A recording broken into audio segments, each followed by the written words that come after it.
ಬಂಧುಗಳೇ ನಮಸ್ಕಾರ, ಹೇಗಿದ್ರೆ ನೀವೆಲ್ಲರೂ? ನಾನು ಸುಬ್ರಹ್ಮಣ್ಯ ಎಸ್ ಹಂಡಿಗೆ. ಬಂಧುಗಳೇ, ಪಶ್ಚಿಮ ಬಂಗಾಳದಲ್ಲಿ ಇತ್ತೀಚೆಗೆ ಆದಂತಹ ಬೆಳವಣಿಗೆಯನ್ನು ನೀವೆಲ್ಲರೂ ಕೂಡ ಗಮನಿಸಿದ್ರಿ. ಸುದೀರ್ಘ ಅವಧಿಯವರೆಗೆ ಕಾಂಗ್ರೆಸ್ ಇತ್ತು, 34 ವರ್ಷ ಕಮ್ಯುನಿಸ್ಟರು, ಅದಾದ ಬಳಿಕ ಟಿಎಂಸಿ 15 ವರ್ಷಗಳ ಕಾಲ, ಸದ್ಯದಲ್ಲಿ ಬಿಜೆಪಿ ಅಧಿಕಾರಕ್ಕೆ ಬಂದಿದೆ. ಒಂದು ಕಾಲದಲ್ಲಿ ಟಿಎಂಸಿಯಲ್ಲಿಯೇ ಇದ್ದಂತ ಮಮತಾ ಬ್ಯಾನರ್ಜಿಯ ಆಪ್ತನಾಗಿದ್ದಂತ ಸುವೇಂದು ಅಧಿಕಾರಿ ಸದ್ಯ ಪಶ್ಚಿಮ ಬಂಗಾಳದಲ್ಲಿ ಮುಖ್ಯಮಂತ್ರಿ ಆಗಿದ್ದಾರೆ. ಸುವೇಂದು ಅಧಿಕಾರಿ ಸಿಎಂ ಆಗ್ತಾ ಇದ್ದಾಗ ಒಂದಷ್ಟು ಪ್ರಮುಖ ನಿರ್ಧಾರವನ್ನ ತೆಗೆದುಕೊಳ್ತಾ ಇದ್ದಾರೆ. ಆ ನಿರ್ಧಾರ ಕೇವಲ ಪಶ್ಚಿಮ ಬಂಗಾಳಕ್ಕೆ ಸೀಮಿತವಾಗಿ ಮಾತ್ರ ಅಲ್ಲ, ಇಡೀ ದೇಶಾದ್ಯಂತ ಚರ್ಚೆ ಆಗ್ತಾ ಇದೆ. ಕಾರಣ ಒಂದಷ್ಟು ನಿರ್ಧಾರಗಳು ದೇಶದ ರಕ್ಷಣೆಗೆ ಸಂಬಂಧಪಟ್ಟ ಹಾಗೆ ಅಥವಾ ಇಡೀ ದೇಶದ ಮೇಲೆ ಪರಿಣಾಮವನ್ನು ಬೀರುವ ರೀತಿಯಲ್ಲಿ ಇದೆ. ಅದರಲ್ಲಿ ಒಂದೇನಪ್ಪಾ ಅಂದ್ರೆ, ಈ ಚಿಕನ್ಸ್ ನೆಕ್ ಅಥವಾ ಸಿಲಿಗುರಿ ಕಾರಿಡಾರ್ ಅಂತ ಏನ್ ಕರಿತೀವಿ, ಈ ಪ್ರದೇಶವನ್ನ ಇದೀಗ BSFಗೆ ಹಸ್ತಾಂತರವನ್ನ ಮಾಡಲಾಗಿದೆ. ಅಥವಾ ಈ ಪ್ರದೇಶದ 120 ಎಕರೆಯನ್ನ ಇದೀಗ ಕೇಂದ್ರಕ್ಕೆ ಹಸ್ತಾಂತರವನ್ನ ಮಾಡಲಾಗಿದೆ ಅಥವಾ ಕೇಂದ್ರದ ಕಂಟ್ರೋಲ್ಗೆ ಕೊಡಲಾಗ್ತಾ ಇದೆ. ಈ ನಿರ್ಧಾರ ಅತ್ಯಂತ ಪ್ರಮುಖವಾದಂತಹ ನಿರ್ಧಾರ. ಏನಿದು ಚಿಕನ್ಸ್ ನೆಕ್? ಈ ನಿರ್ಧಾರ ಯಾಕಿವತ್ತು ಇಡೀ ದೇಶಾದ್ಯಂತ ಚರ್ಚೆ ಆಗ್ತಿದೆ, ಅದಕ್ಕೆ ಸಂಬಂಧಪಟ್ಟ ಹಾಗೆ ನಾನು ಸಂಪೂರ್ಣವಾಗಿ ಈ ಮ್ಯಾಪ್ ಸಹಿತವಾಗಿ ನಿಮಗೆ ಅರ್ಥ ಆಗುವ ರೀತಿಯಲ್ಲಿ ವಿವರಿಸ್ತಾ ಹೋಗ್ತೇನೆ. ಅದಕ್ಕೂ ಮುನ್ನ ಇನ್ನೊಂದಷ್ಟು ನಿರ್ಧಾರಗಳು ಏನೇನು ಅಂತ ಗಮನಿಸ್ತಾ ಹೋಗೋದಾದ್ರೆ, ಇದೇ ಭಾಗದಲ್ಲಿ ಇದ್ದಂತ NHಗಳು, ರಾಷ್ಟ್ರೀಯ ಹೆದ್ದಾರಿಗಳು, ಈ ಸಿಕ್ಕಿಂ ಅನ್ನ ಪ್ರವೇಶ ಮಾಡೋದು ಅಥವಾ ಎಂಟ್ರಿ ಕೊಡುವಂತಹ ಹೆದ್ದಾರಿ ಅಥವಾ ಈ ಭಾಗದಲ್ಲಿ ಹೋಗುವಂತಹ 6 ರಿಂದ 7 ಹೆದ್ದಾರಿಗಳ ನಿಯಂತ್ರಣವನ್ನು ಕೂಡ ಇದೀಗ ಕೇಂದ್ರಕ್ಕೆ ನೀಡಲಾಗಿದೆ. ಅದೇ ರೀತಿಯಾಗಿ ಕೇಂದ್ರದ ಯೋಜನೆಗಳನ್ನು ಕೂಡ ಹಂತ ಹಂತವಾಗಿ ಇದೀಗ ಜಾರಿಗೆ ತರಲಾಗ್ತಾ ಇದೆ. ಸಾಕಷ್ಟು ಯೋಜನೆಗಳಿಗೆ ಮಮತಾ ಬ್ಯಾನರ್ಜಿಯಲ್ಲಿ ತಡೆ ಹಿಡಿದಿದ್ರು. ಉದಾಹರಣೆಗೆ ಆಯುಷ್ಮಾನ್ ಭಾರತ್ ಅಂತ ಯೋಜನೆ, ಈ ರೀತಿ ಸಾಕಷ್ಟು ಯೋಜನೆಗಳು ಪಶ್ಚಿಮ ಬಂಗಾಳದಲ್ಲಿ ಜಾರಿ ಆಗಿರಲಿಲ್ಲ. ರಾಜಕೀಯ ವೈರತ್ವ, ರಾಜಕೀಯ ಜಿದ್ದಾಜಿದ್ದಿಯ ಕಾರಣಕ್ಕಾಗಿ ಇದೀಗ ಸುವೇಂದು ಅಧಿಕಾರಿ ಅವೆಲ್ಲವನ್ನು ಕೂಡ ಇದೀಗ ಹಂತ ಹಂತವಾಗಿ ಜಾರಿಗೆ ತರ್ತಾ ಇದ್ದಾರೆ. BNS, ಭಾರತೀಯ ನ್ಯಾಯ ಸಂಹಿತೆ, ಅದು ಕೂಡ ಇರಲಿಲ್ಲ, ಅದು ಕೂಡ ಇದೀಗ ಜಾರಿಗೆ ಬರ್ತಾ ಇದೆ. ಹಾಗೆ ರಸ್ತೆಯಲ್ಲಿ ನಮಾಜ್ ಮಾಡುವ ಹಾಗಿಲ್ಲ ಮುಸ್ಲಿಂ ಸಮುದಾಯದವರು ಎನ್ನುವಂತ ಒಂದು ನಿರ್ಧಾರ ತೆಗೆದುಕೊಂಡಿದ್ದಾರೆ. ಆ ನಿರ್ಧಾರಕ್ಕೆ ಸಂಬಂಧಪಟ್ಟ ಹಾಗೆಯೂ ಕೂಡ ಸಾಕಷ್ಟು ಚರ್ಚೆಗಳೆಲ್ಲವೂ ಕೂಡ ಆಗ್ತಾ ಇದೆ. ಹಾಗೆ ಆರ್ಜಿಕರ್ ಹಾಸ್ಪಿಟಲ್ ದುರಂತ ನಿಮ್ಮೆಲ್ಲರಿಗೂ ಕೂಡ ಗೊತ್ತಾಯಿದೆ. ವೈದ್ಯಕೀಯ ವಿದ್ಯಾರ್ಥಿನಿಯ ಮೇಲೆ ಮುಗಿಬಿದ್ದು ಆಕೆಯನ್ನ ಚಿತ್ರಹಿಂಸೆಯನ್ನ ಕೊಟ್ಟು ಆಕೆಯ ಪ್ರಾಣವನ್ನ ತೆಗೆಯಲಾಗಿತ್ತು. ಈ ಬಾರಿ ಚುನಾವಣೆಯ ಸಂದರ್ಭದಲ್ಲೂ ಕೂಡ ಅದು ರಾಜಕೀಯವಾಗಿ ಚರ್ಚೆ ಆಗಿತ್ತು. ಆ ಹೆಣ್ಣು ಮಗಳ ತಾಯಿ ಸ್ಪರ್ಧೆಯನ್ನ ಮಾಡಿ ಚುನಾವಣೆಯಲ್ಲಿ ಗೆಲುವನ್ನು ಕೂಡ ಸಾಧಿಸಿದ್ರು. ಆ ಆರ್ಜಿಕರ್ ಇನ್ಸಿಡೆಂಟ್ ನಲ್ಲಿ ಯಾರು ಬೇಜವಾಬ್ದಾರಿತನವನ್ನು ತೋರಿದ್ರು, 3 IPS ಅಧಿಕಾರಿಗಳು, ಅವರನ್ನು ಕೂಡ ಅಮಾನತು ಮಾಡಲಾಗಿದೆ. ಹೀಗೆ ತೆಗೆದುಕೊಳ್ತಿರುವಂತಹ ಪ್ರತಿ ನಿರ್ಧಾರವೂ ಕೂಡ ಸಾಕಷ್ಟು ಚರ್ಚೆ ಆಗ್ತಾ ಇದೆ ಸಾರ್ವಜನಿಕ ವಲಯದಲ್ಲಿ. ಮತ್ತೊಂದು ಪ್ರಮುಖ ನಿರ್ಧಾರ ಯಾವುದು ಅಂದ್ರೆ, ಇತ್ತೀಚೆಗೆ ತೆಗೆದುಕೊಂಡಂತ ಒಂದು ನಿರ್ಧಾರ, ಅದನ್ನು ಕೂಡ ನಾನು ಮೊದಲಿಗೆ ತೋರಿಸ್ಬಿಡ್ತೀನಿ. ಇಲ್ಲೇನು ಗಮನಿಸ್ತಾ ಇದ್ದಾರೆ, ನಿಮಗೆ ಇಲ್ಲಿ ಬಾಂಗ್ಲಾದೇಶ ಕಾಣಿಸ್ತಾ ಇದೆ, ಪಕ್ಕದಲ್ಲಿ ಇರೋದು ವೆಸ್ಟ್ ಬೆಂಗಾಲ್. ಬಾಂಗ್ಲಾದೇಶದ ಜೊತೆಗೆ ಈ ಈಶಾನ್ಯ ರಾಜ್ಯಗಳು ಕೂಡ ಗಡಿಯನ್ನ ಹಂಚಿಕೊಂಡಿದ್ದಾವೆ. ಉದಾಹರಣೆಗೆ ಮಿಜೋರಾಂ 318 ಕಿಲೋಮೀಟರ್, ತ್ರಿಪುರ 856, ಮೇಘಾಲಯ 443, ಹಾಗೆ ವೆಸ್ಟ್ ಬೆಂಗಾಲ್ ಇದೆಯಲ್ಲ 2217 ಕಿಲೋಮೀಟರ್ ಗಡಿಯನ್ನ ಹಂಚಿಕೊಂಡಿದೆ. ಇಲ್ಲಿ ಏನಾಗಿದೆ ಅಂದ್ರೆ, ಬಾಂಗ್ಲಾದೇಶದಿಂದ ಸಾಕಷ್ಟು ಮಂದಿ ಪಶ್ಚಿಮ ಬಂಗಾಳಕ್ಕೆ ನುಸುಳಿ ಬರ್ತಾ ಇದ್ದಾರೆ, ಇನ್ನೊಂದಷ್ಟು ಮಂದಿ ಈಶಾನ್ಯ ಭಾರತಗಳ ಮೂಲಕ ನುಸುಳಿ ಬರ್ತಾ ಇದ್ದಾರೆ. ಅವರೆಲ್ಲರೂ ಕೂಡ ಇಡೀ ಭಾರತಕ್ಕೆ ಎಂಟ್ರಿ ಕೊಟ್ಟು ಭಾರತದಲ್ಲಿ ಬಾಂಗ್ಲಾದೇಶದ ಅಕ್ರಮ ವಲಸಿಗರು ಏನೇನು ಸಮಸ್ಯೆಯನ್ನ ತಂದುಕೊಡ್ತಿದ್ದಾರೆ ನಿಮ್ಮೆಲ್ಲರಿಗೂ ಕೂಡ ಗೊತ್ತೇ ಇದೆ. ಹೀಗಾಗಿ ಹಿಂದಿನಿಂದಲೂ ಕೂಡ ಏನ್ ಮಾಡ್ಲಾಗ್ತಿತ್ತು ಅಂದ್ರೆ, ಬಾಂಗ್ಲಾದೇಶ ಮತ್ತು ವೆಸ್ಟ್ ಬೆಂಗಾಲ್ ನಡುವೆ ಈ ಬೇಲಿಯನ್ನ ಇನ್ನಷ್ಟು ಸ್ಟ್ರಾಂಗ್ ಮಾಡಲಾಗ್ತಾ ಇತ್ತು. ಈಗಾಗಲೇ ಸಾಕಷ್ಟು ಭಾಗದಲ್ಲಿ ಬೇಲಿಯನ್ನ ಕಟ್ಟಲಾಗಿದೆ, ಈ ಗಡಿ ಭಾಗದಲ್ಲಿ ಗಮನಿಸ್ತಾ ಇದ್ದೀರಲ್ಲ. ಆದ್ರೆ ಹೆಚ್ಚು ಕಡಿಮೆ ಒಂದು 600 ಕಿಲೋಮೀಟರ್ ಬೇಲಿ ಆಗಿರ್ಲಿಲ್ಲ. ಕೇಂದ್ರ ಒಂದು ಪ್ರಸ್ತಾವನೆಯನ್ನು ಇಟ್ಟಿತ್ತು ಹಿಂದೆ ಟಿಎಂಸಿ ಮಮತಾ ಬ್ಯಾನರ್ಜಿ ಅವರ ಮುಂದೆ, ನಮಗೆ ಆ ಜಾಗವನ್ನ ಹಸ್ತಾಂತರ ಮಾಡಿ ನಾವಲ್ಲಿ ಬೇಲಿಯನ್ನು ನಿರ್ಮಾಣ ಮಾಡ್ತೀವಿ ಅಂತ ಹೇಳಿ. ಆದ್ರೆ ಟಿಎಂಸಿ ನಾನಾ ನೆಪವನ್ನ ಹೇಳ್ತಾ, ಅಂದ್ರೆ ಆ ಭಾಗದ ಜನರ ಬಗ್ಗೆ ಯೋಚನೆ ಮಾಡಿ, ಆ ಭಾಗದ ಜನರಿಗೆ ಅದು ಮಾಡಿ ಇದು ಮಾಡಿ ಎನ್ನುವ ರೀತಿಯಲ್ಲಿ ಸಾಕಷ್ಟು ನೆಪವನ್ನ ಹೇಳಿ ಆ ಪ್ರದೇಶವನ್ನ ಹಸ್ತಾಂತರ ಮಾಡಿರ್ಲಿಲ್ಲ. ಇದನ್ನ ಯಾವುದೇ ಕಾರಣಕ್ಕೂ ಯಾರು ಬೆಂಬಲಿಸಕ್ಕಾಗಲ್ಲ.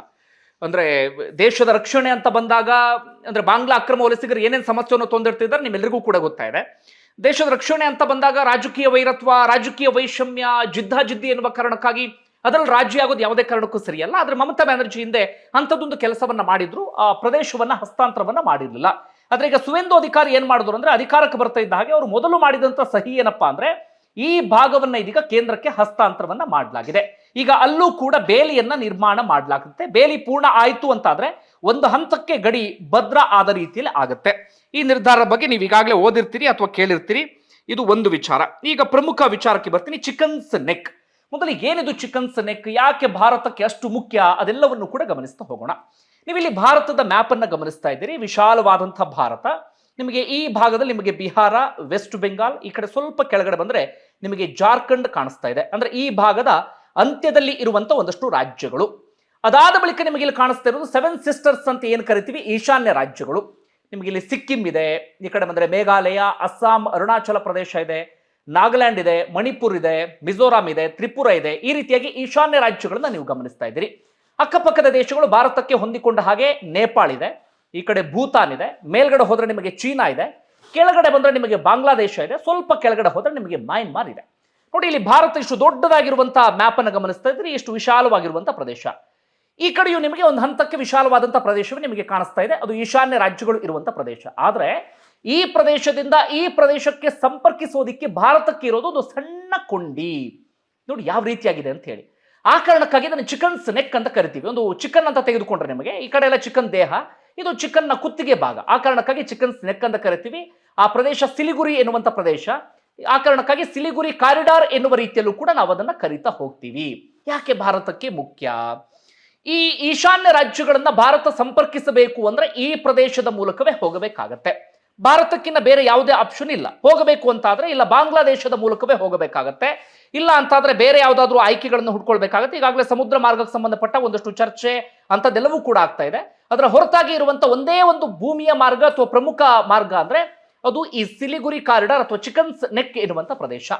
ಈ ಪ್ರದೇಶದ ವಿಶೇಷತೆ ಏನಪ್ಪಾ ಅಂದ್ರೆ ನಿಮಗೆ ಬರೀ 66 ಕಿಲೋಮೀಟರ್ ಉದ್ದ ಇದೆ, ಬರೀ 22 ಕಿಲೋಮೀಟರ್ ಅಗಲ ಇದೆ. ಇಲ್ಲಿ ಏನಿದೆ ಅಂತ ನಾವು ನೋಡ್ತಾ ಹೋಗೋದಾದ್ರೆ ಈಗಾಗಲೇ ಸಾಕಷ್ಟು ಅಲ್ಲಿ ಇಂಪ್ರೂವ್ ಮಾಡಲಾಗಿದೆ.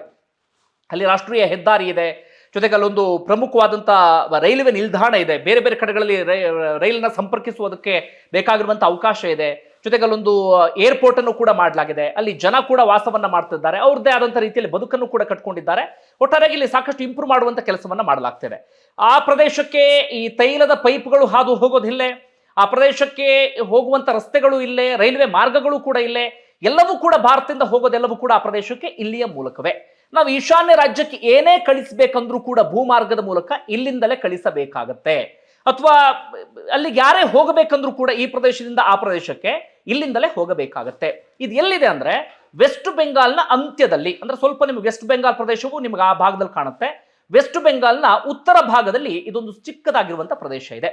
ಯಾಕಿದು ಅತ್ಯಂತ ಸೂಕ್ಷ್ಮ ಅಂತ ನಾವು ಗಮನಿಸ್ತಾ ಹೋಗೋದಾದ್ರೆ ಭಾರತಕ್ಕೊಂದು ರೀತಿಯಲ್ಲಿ ಇದನ್ನ ವೀಕ್ನೆಸ್ ಪಾಯಿಂಟ್ ಎನ್ನುವ ರೀತಿಯಲ್ಲೂ ಕೂಡ ಕರೆಯಲಾಗುತ್ತೆ. ಕಾರಣ ಏನಪ್ಪಾ ಅಂದ್ರೆ ನಿಮ್ಮ ಪಕ್ಕದಲ್ಲೇ ಕೆಳಗಡೆ ಬಾಂಗ್ಲಾದೇಶ ಇದೆ.